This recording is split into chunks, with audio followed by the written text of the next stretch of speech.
नाशिकमधील आद्य स्वयंभू शक्तिपीठ असलेल्या श्री क्षेत्र सप्तशृंग गडावरील श्री भगवती मंदिर रविवारपासून 2 जानेवारीपर्यंत भाविकांना दर्शनासाठी 24 तास खुले ठेवण्याचा निर्णय विश्वस्त मंडळाने घेतला आहे।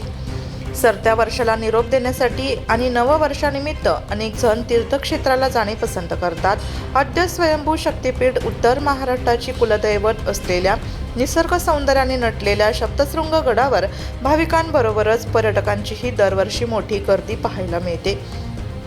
नवीन वर्ष सुखसमृद्धीचे जावो ही प्रार्थना आणि नवीन वर्षाचा नवीन संकल्प घेऊन या ठिकाणी भाविक दर्शनाला येत असतात। या ठिकाणी जिल्ह्यातून नव्हे तर राज्यातून आणि राज्याच्या बाहेरूनही भाविक नवीन वर्षाला दर्शन घेण्यासाठी सप्तशृंग गडावर हजेरी लावतात।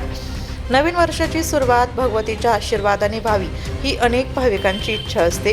दरवर्षीप्रमाणे याही वर्षी सप्तशृंगी निवासिनी देवी ट्रस्टने नववर्षानिमित्त 29 डिसेंबरपासून 2 जानेवारी रात्री 9 पर्यंत मंदिर सलग उघडे ठेवण्याचा निर्णय घेण्यात आला आहे। नांदुरी ते सप्तशृंगी गड घाट रस्त्यात दरड प्रतिबंधात्मक सुरू असलेले काम भाविकांच्या गर्दीमुळे थांबवले असल्याने घाट रस्ता 24 तास रांगा लागलेल्या असतात।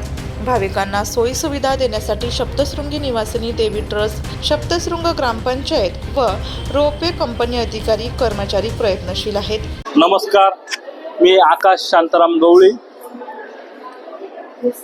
सप्तशृंगी गड घाट रस्ता 25 डिसेंबर पासून पूर्ण वेळ चालू आहे आणि दर्शन व्यवस्था पण चालू आहे।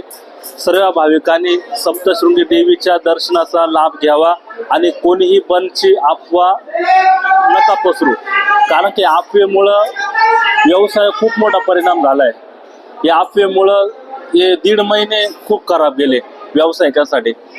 सर्व भाविकांना विनम्र विनंती, दर्शनाला या, दर्शनाचा लाभ घ्या, बंदची अफवा कोणी पसरू नका। जय भगवत। नाशिक लोकशाही न्यूज ब्युरो रिपोर्ट, नाशिक।